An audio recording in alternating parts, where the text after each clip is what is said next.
Hello, everybody, and welcome to Double Take. I'm Rick. I'm Lori. Would you like fries with that? Because that's what we are. You need new material. I know, but it's so funny. It is. It's gold. It's pure gold. It's gold. And we are brought to you by Oneness Ministries. And the Stream Grace Network. And we are on Facebook and X and Instagram. Yes. And we have insider Facebook pages. And we have a website. And all of these podcasts are on the website. We also have some little short videos that we post a lot. One's called Trick Questions and one's called Lost in Translation. So we have a little short, little interesting videos.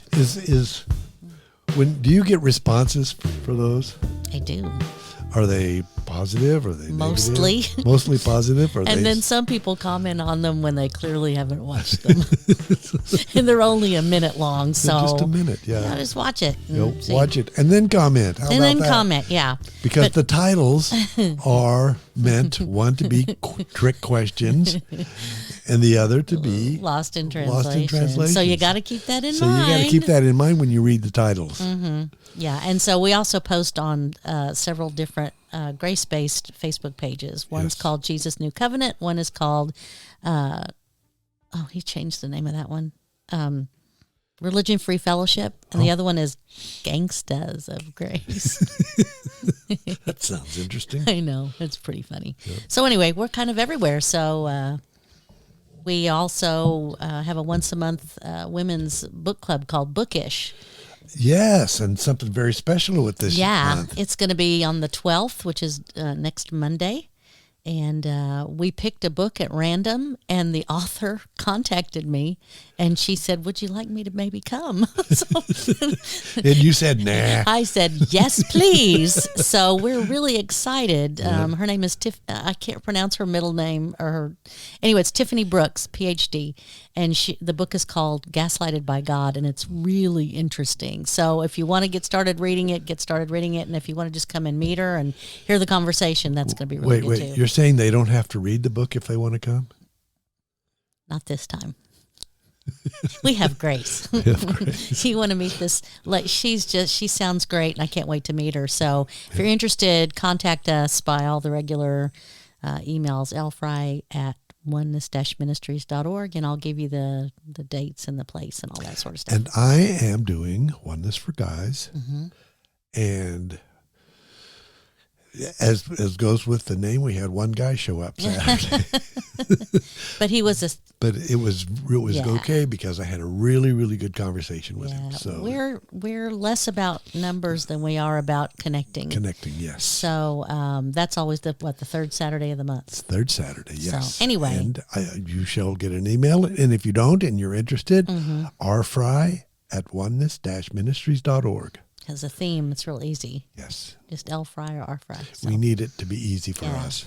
And speaking of emails, we are starting something new right now with the Double Take podcast. Tell me about it.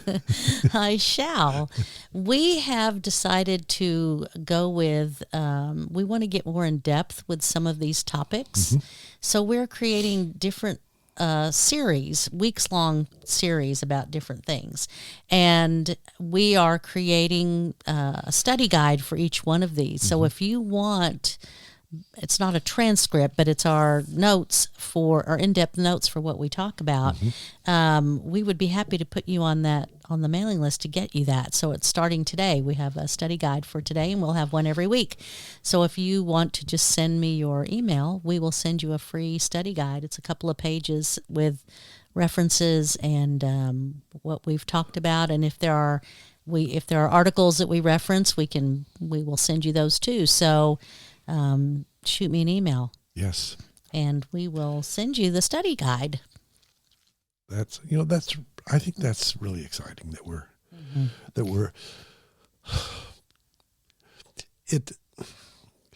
when we talked about doing this, we talked about how can we be more in depth with what we do? How can we be more committed to what we're talking about?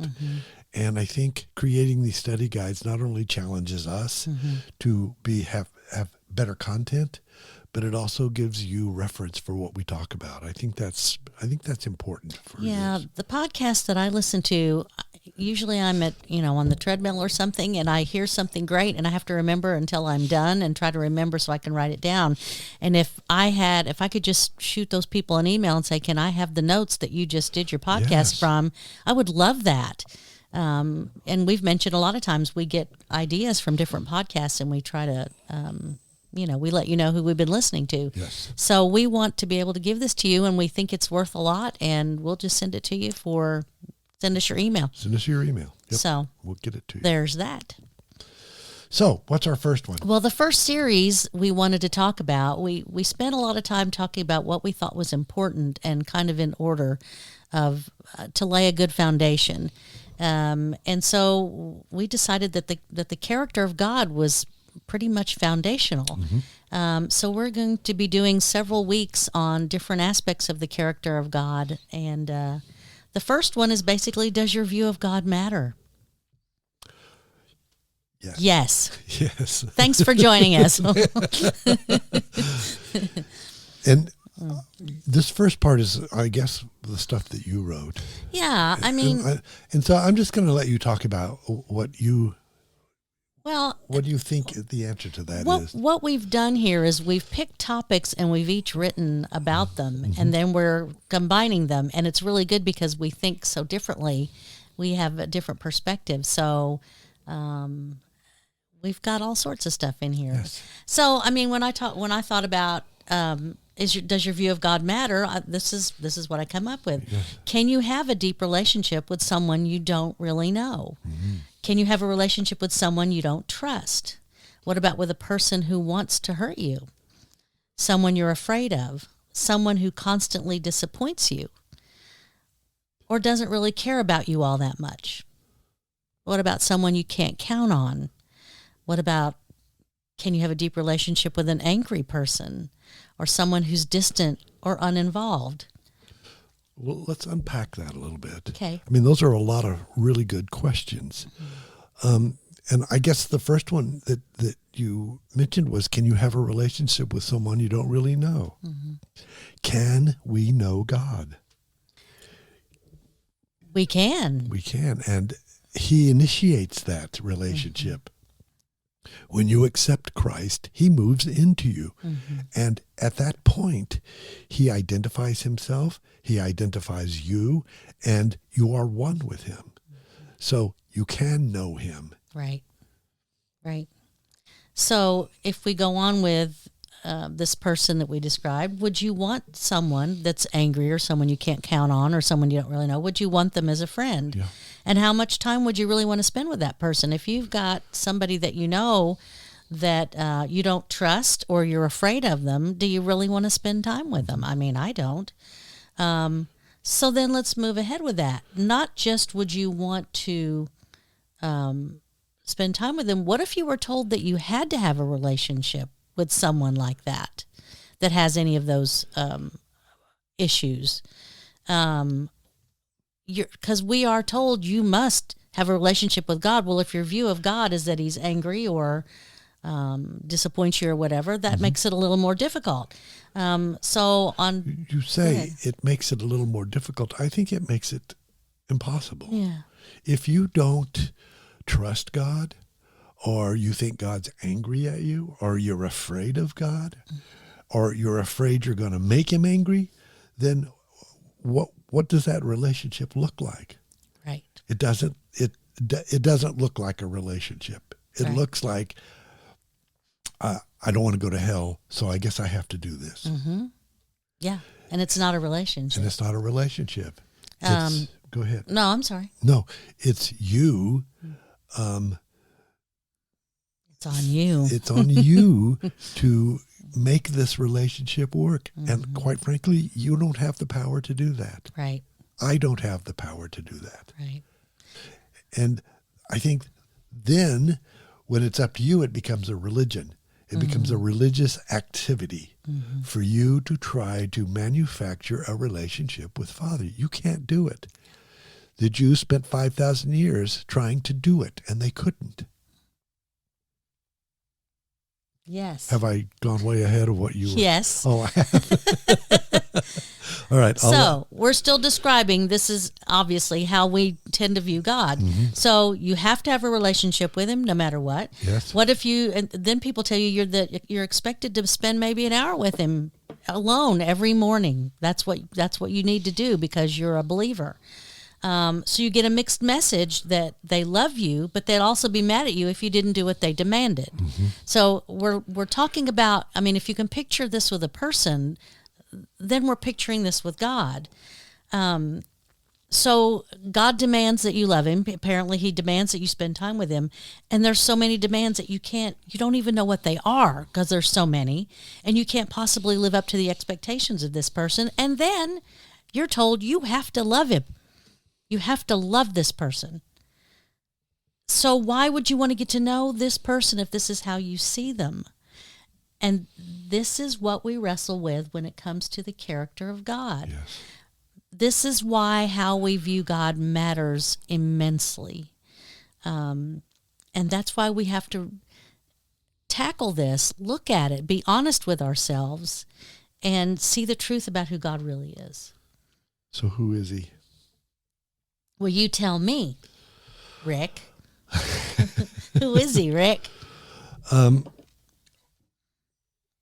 Let me put my glasses on.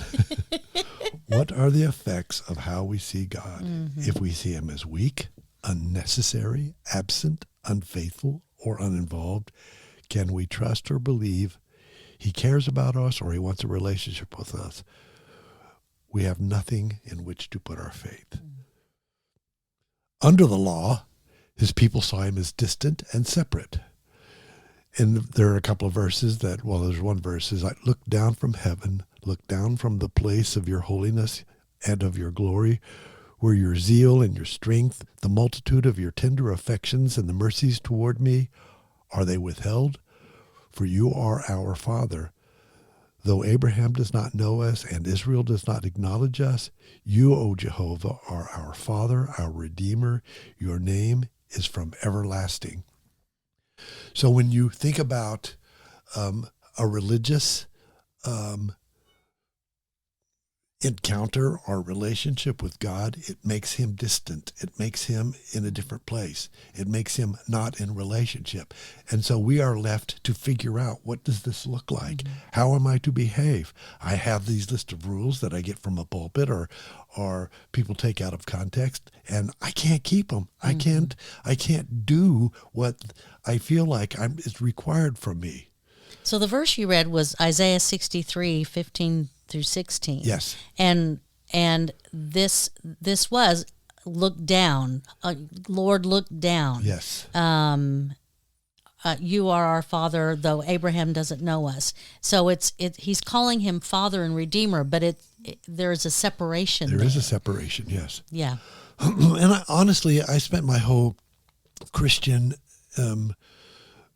youth and most of my life in separation theology, thinking that I'm down here on earth trying to work and do right and be good, and God's up in heaven looking down, waiting for me to make mistakes. Mm-hmm. Or live up to what he wants. Or live up to what I believe or what people had taught me that he wants. Mm-hmm. But in the new covenant, in the new relationship, after Jesus was crucified, and when we accept that, we become new creatures.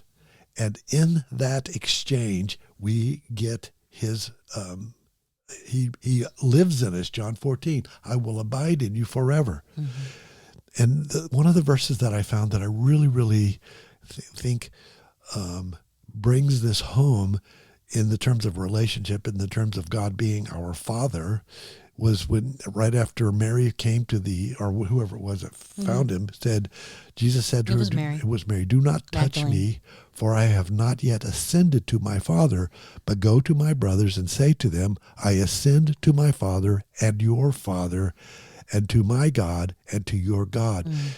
How personal. How personal, how intimate, how relational is the statement that Jesus is providing for us. Yeah. Under the new covenant, we have relationship with the Father. He becomes our Father. And I mentioned John 14, but 14, 16, 18 says, I will pray the Father, and he shall give you another comforter, so that he may be with you forever. The Spirit of truth, whom the world cannot receive because it does not see him or know him. But you know him, for he dwells with you and shall be in you. And I will not leave you orphans. I will come to you. It's funny because he said he dwells with you and he shall be in you. Yes. Yes. Yeah. And he says, I will not leave you orphans. That's easy to overlook because that means I will not leave you fatherless. Yeah. So we really must understand the relationship that we now have, that he's not up in heaven, sitting on a throne, judging everything we do, think, say, or believe. He says, I want to be in relationship with you, and I will be. Yeah. So many of us transfer how we see our earthly father to how we view God as Father. Mm-hmm. If your father is emotionless, if your father's absent, if your father doesn't talk to you, then we view God that way. I had a friend one time that said, and she had a terribly abusive father. It was a stepfather, but it was her father. And she said, I remember her telling me one time that to hear God called Father makes my skin crawl. Yeah. And that's a whole nother level. And for her, it was hard. The word Father she couldn't do it. Yeah. Well, sociologists just say that it's common for people to perceive that God is like our fatherly figures in our lives. If dad is caring, patient, involved, then children will believe God has those same qualities. And the opposite is true when father is harsh, judgmental, or absent. Yeah. Another one, and this one is sad for me because many churches affect how we see God. We learn that we must keep rules, be good, and do what is right, which teaches us to be legalists. Yeah. And from these lessons, we learn to be judgmental and express condemnation and become hypersensitive to the behaviors of ourselves and others. We believe our actions are being observed by God who can never be pleased, observed by a God who can never be pleased, because we can never be free from sin through religion. And I think we get mixed messages, and that makes it even more confusing. Yeah. Yeah. And let's say that we think it is not purposeful that these some of these teachings come from people that truly want to do what's right, and that's what they believe, and they have good hearts. So we're not saying that, but we also believed this stuff. Yes. For most of our Christian lives. Yes, we did. And when you understand grace, you get this, all of the legalistic, all the religion just is so hard to handle anymore. Yeah. Anyway. And finally, our families teach us most of what we believe about ourselves. I got my value from my parents, my values, good or bad. My parents divorced when I was young, so my father was absent. Plus, he was an alcoholic. So it became very important to please my mother if I wanted her love or her approval. And then she married a man who was abusive and sometimes violent. So it became equally important to behave in a way that would not make him angry. And that became my view of God, how to keep him from being angry with me to avoid punishment. Making myself look good, well-behaved, and compliant became vital. I was told how to feel, and showing emotions was not allowed. We were taught that children are to be seen and not heard, and therefore not important. I learned that I was only acceptable if I was doing the right thing and what was expected of me. I became a Christian and the son of an angry God, angry father.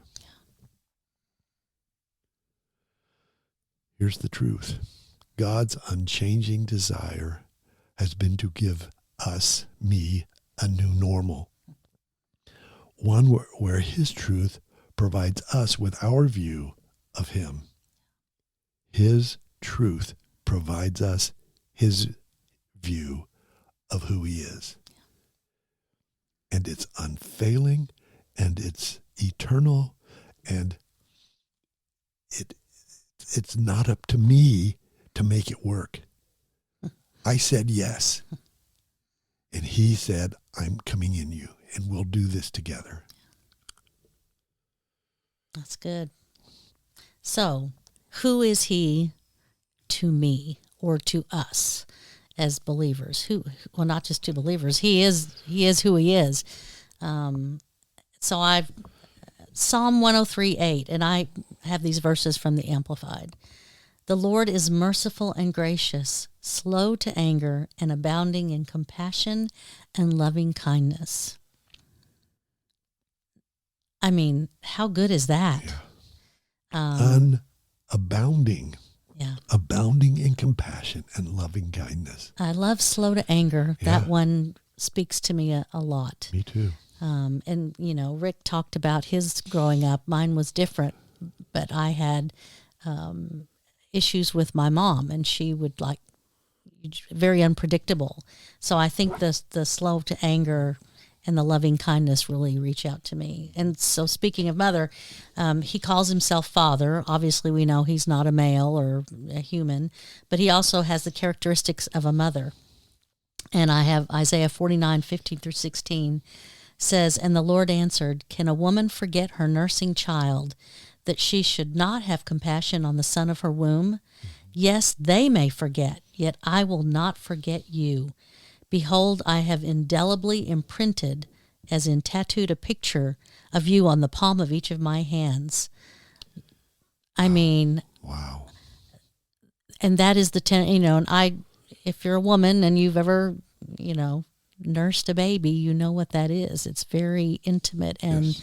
there's nothing like it. And so that verse means a lot to me as well. Yes. So, and then this is like my favorite verse. God is intimately with you. He's powerful and mighty. He delights in you, and he wildly spins and dances over the thought of you. The verse is Zephaniah 3:17. The Lord your God is in the midst of you, a mighty one, a Savior who saves. He will rejoice over you with joy. He will rest in silent satisfaction, and in his love he will be silent and make no mention of past sins or even recall them. Amen. He will exult over you with singing. And for the longest time, I missed the part about the mighty one. I love all of that, but he's a mighty one. He fights for you. Yes. But the words about rejoicing over you is wildly spins and dances, and it's the same word that's used when King David brings back the Ark of the Covenant, and his wife gets really embarrassed with him dancing around half naked. And so that's how God feels when he thinks about you. That's pretty amazing. That's pretty amazing. You want to read the next one? No, go ahead. Well, Exodus 14:14. The Lord will fight for you, and you shall hold your peace and remain at rest. Wow. He's going to do the fighting. He wants us to remain at rest. That doesn't always mean inactivity, but it means rest in knowing that he's fighting for you. And there's a lot of times in our life that we need to know that. And it's good. Isaiah 42:3, and it's prophesying Jesus. A broken reed he will not break off, and a dimly burning wick he will not extinguish.